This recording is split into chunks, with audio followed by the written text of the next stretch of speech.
a charge overnight in the terrible murders in Southport. But given all of the online speculation we've seen over the last couple of days, the police and the Crown Prosecution Service will be hugely worried that the trial will be prejudiced if any information is released. But it's kind of, I would think it's frustrating because people want to know more and they want to know why, but you can see why the police have to be so cautious.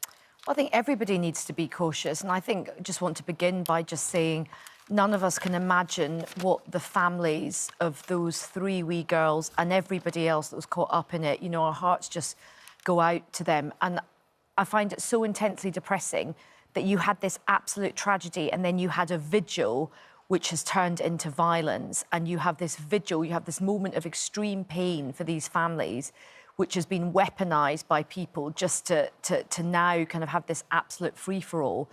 And it is going to be very difficult about this trial. Of course, when there is a terrible murder like this, when there is a terrible tragedy, it is human nature to ask questions, and it's human nature to want to express your anger, your sadness, your frustration, your disbelief at what's happened. But let's not kid ourselves. We have got large groups, and let's be honest, of men who are thugs, who want to use this for their own agenda. You have people, you know, putting out misinformation, again, for their own political agenda. They don't want to kind of bring peace or bring solace or bring comfort to the family. They don't want to go and... They're not thinking about these sort of 3 girls and their family. They want a ruck. They want a big fight. They want a sort of helter-skelter race war in this country. And there are people, by the way, in senior positions in politics now who should know better. Who are you talking about? I'm talking about Nigel Farage and the comments that he has made as well. Look, the police have got a really difficult job to do. Let's not forget the police have been attacked by these people. They had to, you know, be on the scene. They've now got to, you know, work with the Crown Prosecution Service to get this court case. But these people who are causing trouble, they don't care about the law. They don't care about justice being done to this person. They want mob rule, and they want division, and they want chaos in society. And a lot of the men, by the way, who are out rampaging, they're not... one of the mothers, as you just said, of one of those poor girls has said, let's bring calm. These are the sort of guys, by the way, who have got that football hooligan sense of they want to have a ruck, they want to have a fight, and they're weaponising this to go and have a fight. And as you say, we've got that statement. I mean, if you just think about what Elsie Dott's mum has gone through and what she's still going through, her beautiful, beautiful daughter has been taken in the most horrific, shocking manner. But she feels, in the middle of all of that grief, unimaginable tragedy, she has to go onto social media to talk to a group of rioting EDL marchers to say this. To say, this is the only thing that I will write, but please, please stop the violence in Southport tonight. The police have been nothing but heroic these last 24 hours, and they and we don't need this. From Jenny Stancombe. Those people should be ashamed of themselves that they have forced a grieving mother to go on to... I find it astonishing. They absolutely kind of... Look, what happened was just the darkest, most awful stomach-churning thing, and a process will now take place, and we will find out in due course about the suspect and what happened, right? But right now, it's not about your feelings as some weird EDL thug. It's not about your feelings that you want to go out and have a ruck about this. This is about the families. They are the people who need to be allowed to grieve in peace and try and process what's happened. And I just find these people, and it is men, by the way, it's kind of toxic men who are out kind of rioting, and these thugs, they're selfish, they're self-indulgent. Half of them, by the way, and I was looking at some of the footage in Southport, I bet you half of them are off their head on cocaine, by the way. It's the same Well, they looted that shop of £10,000 worth of stock, and it was all alcohol and cigarettes. Yeah, exactly. These are the same guys you would see doing football hooliganism. They're thugs. Half of them are off their heads as well. Selma. Yeah. The police did provide one fact about the 17-year-old who's been charged, which is he was born in Cardiff. And the reason for that was the charges, the rumours on social media that he was a migrant. And last night in Downing Street, the crowd was shouting the name of far-right activist Tommy Robinson, who has been part of spreading those rumours, chanting Rule Britannia, chanting Stop the Boats.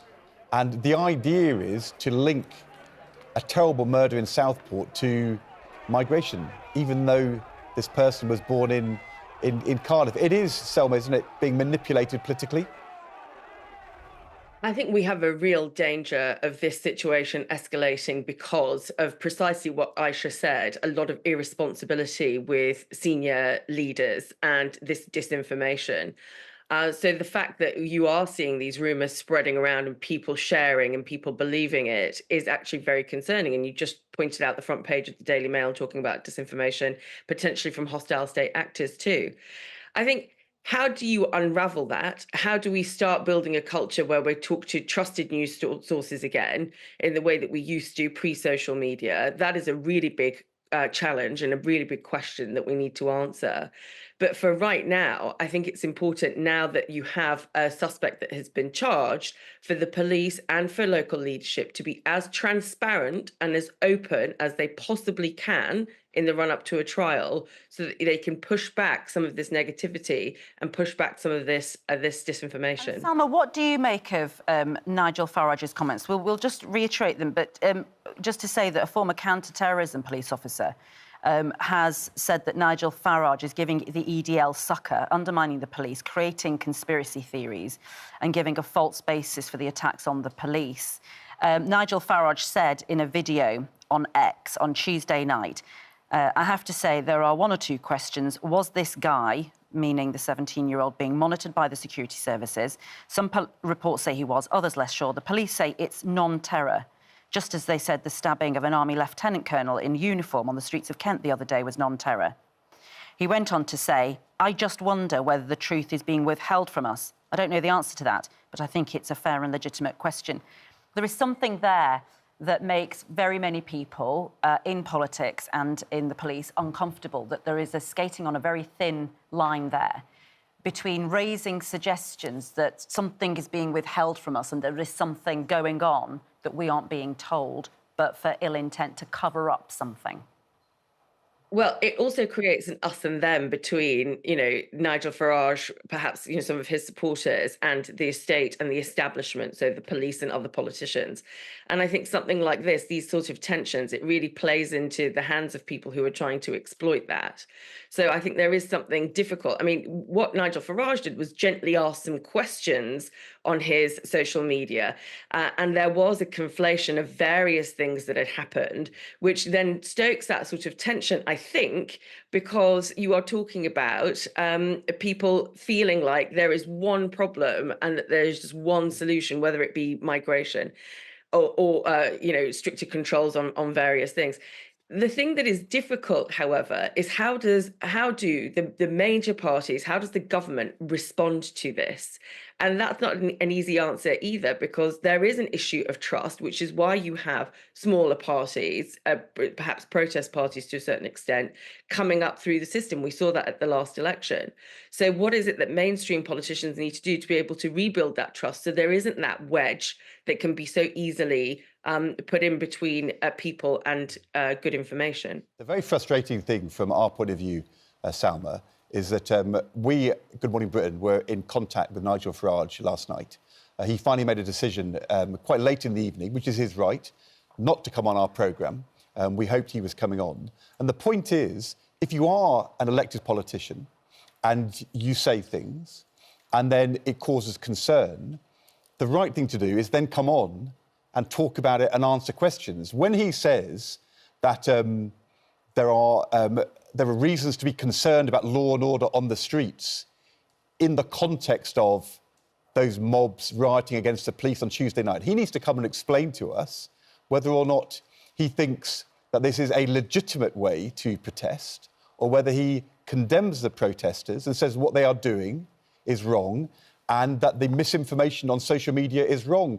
And if you raise legitimate questions and you don't come on and answer those questions as an elected parliamentarian, let's be honest, they were chanting Tommy Robinson last night in Downing Street. If Nigel Farage was at Downing Street last night, what would they have been chanting? And he needs to deal with that, or else he opens himself up to the accusation that irresponsibly he is encouraging people to do acts which most people would say are deeply illegitimate. But Ed, I think he knows that, and I think that's his stock in trade. That's my personal opinion about Nigel Farage. Nigel Farage is a sort of political disruptor. He's like a political influencer. What he likes to do is lob in a grenade, watch it explode, and then stand back and go, gosh, I told you it was all terrible. What this man trades in is division, is fear-mongering. Do you remember the poster in the run-up to the Brexit campaign about breaking point, where he sort of scared people? There were lots of sort of, you know, men coming over. You know, he has... That's what he does. And now that but he's an elected member of Parliament. But he is an elected member of Parliament. But in the same way that George Galloway was an elected member of Parliament, I don't think he's going to abide by the standards of elected parliamentarians. By the way, he's hardly spending any time in his actual constituency. He should come on this programme and he wasn't in Parliament. He should go on this programme and explain why you're wrong. You have a responsibility, right? Everybody is upset about what has happened, of course. And you know what? There is a big issue about law and order in this country right now, and lots of your viewers will feel like... I mean, I feel that way. There's a lot of people...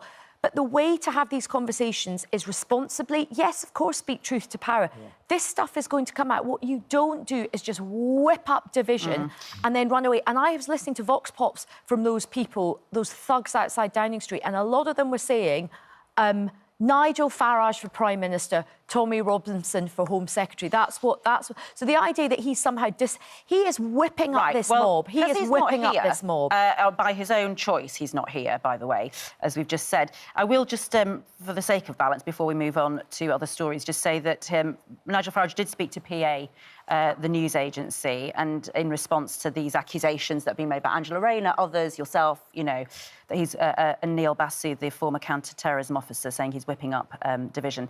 Farage said he had merely expressed a sense of sadness and concern that is being felt by absolutely everybody, as in, what the hell is going on? I think it's perfectly reasonable, he says, to ask what's happening to law and order in our country and who are the perpetrators. Very legitimate questions I was asking. He then says, and to conflate that with the EDL or anybody else, frankly, is desperate. No, I'm just doing that for balance. But I just want to come back on that quickly, which is, he's talking about law and order and he's trying to make an innuendo that law and order, where he's going, he's talking about black or brown people. What he will not do when he says law and order is condemn a lot of the thugs that were out lobbing bricks at police. If he does that, we know which playbook he is tapping into. We know he was out at the Republican convention. We know this is the Donald Trump playbook. Donald Trump, who has not been willing to come out and condemn the people who rioted at the Capitol after the American presidential election. In fact, he talked about them as being martyrs, about being heroes. And on the race issue, Donald Trump was at it again yesterday. He was at a meeting of the Black Journalists Association in America, doing a Q&A, which was quite wild. Right. Salma and Aisha. Right, I know. Look, you both have very different political views. You're both on different sides of the argument on many issues, I'm pretty sure. But, you know, you're both non-white women. She happened to turn black. Yeah. I mean, what is going on there? You're stunned, both of you, obviously. Salma, you go first. I think, you know, what's happening is that he's cottoned onto something and it's binary. It's like, I have an audience of black journalists. What I'll do is I'll talk identity. And I think that's the issue, is that he can't see anything beyond that, that actually, even in ethnically diverse groups, you know, you can have different opinions. You don't have to have the same opinion. So I think it is a very old school idea that actually what diversity means is this ethnic group all think the same way. So what I'm going to do is divide on ethnic or race grounds. It's kind of, I mean, I actually found that quite funny, but I probably shouldn't. That's probably not a good thing. I found it so ridiculous. I found it quite, I mean, it's just so silly in a way you can't take it seriously. I mean, just to be factual for our viewers, Kamala Harris has a Jamaican father, and she has an Indian mother. Both of whom were immigrants into the US. So she has a black dad and an Indian mother. So she didn't suddenly become black. She was always black. She went to Howard University, which is the Black University of America. I mean, what is Trump up to? Well, I mean, there's so much to unpack here. I mean, first of all, I mean, I know he was having a go at Joe Biden's cognitive functions, but I watched that and it was like looking at somebody who was borderline senile, to be honest. Secondly, I think he's doing it deliberately to be provocative on race, because that he's playing to his base. But thirdly, as well, it just shows how he just does not understand kind of modern America or modern society, where there's lots of people that have dual heritage and they're really proud of their dual heritage. You know, you can be a meld of two different cultures and you can be... And Kamala Harris has talked really proudly about both sides of her heritage, about how, you know, her mother's journey, her father's journey. It just shows how completely out of touch, and let's be honest, how sort of like kind of, you know, he has got that tinge of just being completely sort of racially unaware and pretty racist sometimes, but he's using that in quite a cynical way to play to his base. And this after, of course, the J.D. Vance, his running mate, described her as cat, as in a previous thing. It said, you know, cat-owning, childless women are running the Democrats, you know, and it came up recently as Jennifer Aniston going, do we remember this? And obviously Kamala Harris has got stepchildren. I have to say, as a childless woman, I felt very affronted by that. And the worst thing is, I'm allergic to cats, so I don't even You don't even have a cat! I'm childless and I'm catless. I mean, I don't know what J.D. Vance would think of me, basically, but... I mean, what's really interesting is how things can move so quickly in politics. So just 10 days ago, 2 weeks ago, we would have been sat here having a conversation going, it's looking so bad for the Democrats. You know, Joe Biden is looking completely out of touch. He's not with it. You know, Trump and Vance are looking like the future. Now, because of this switch with Kamala Harris coming in, and so far she's been running a pretty good campaign, they are looking deranged. Donald Trump looks old and senile, not to mention kind of racist. J.D. Vance looks like something out of, like, you know, Gilead in terms of his comments that he's making. And you know the word that people are using? Weird. They are looking like a very weird ticket for modern America. Right. On other news today, of course, it's the big shocking news, I think, that took people very much by surprise, both within the BBC and in the wider public, was Huw Edwards' appearance in court and pleading guilty to viewing indecent images of children. Salma Shah, Lisa Nandy, our Culture Secretary, has asked for an urgent meeting, and I think we believe he's meeting Tim Davie, the Director General of the BBC today, because there are many, many questions here that are raised. First of all, that strikes me, I guess, is that when the BBC was alerted, we understand by the Metropolitan Police, Salma, that Huw Edwards in November had been arrested on serious charges, serious allegations. What questions were asked then as to what those serious allegations were? Did they know it was to do with indecent pictures of children, or did they not? And why was he still being paid? Yeah, why did he get a pay rise? There are really big questions for the BBC here. That is one aspect of it. So I think the BBC's defence has been that they had a duty of care to Huw Edwards because of his mental health at that point, and that he was being investigated and not charged. But nonetheless, the seriousness of the accusations, I think, were in part the BBC was aware of. And so there are some significant questions to answer. The other aspect of this was about an internal BBC inquiry that was being conducted about his actions towards junior colleagues and junior staff at the BBC that nobody's heard of either.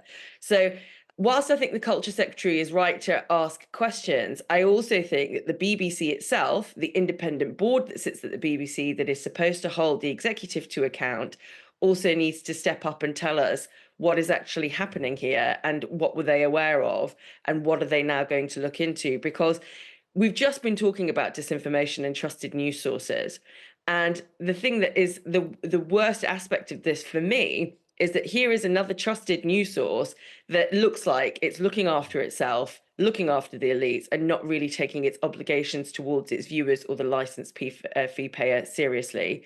And it is so important that we get that right and that they put some trust and confidence back in the processes of what's happened here. I mean, it's one thing to be cautious about somebody who is about to be charged, but in this case, the issue is about the holes, or at least the gaps in the BBC statement. In some ways, I think we probably should just hear what the BBC said and then talk about it.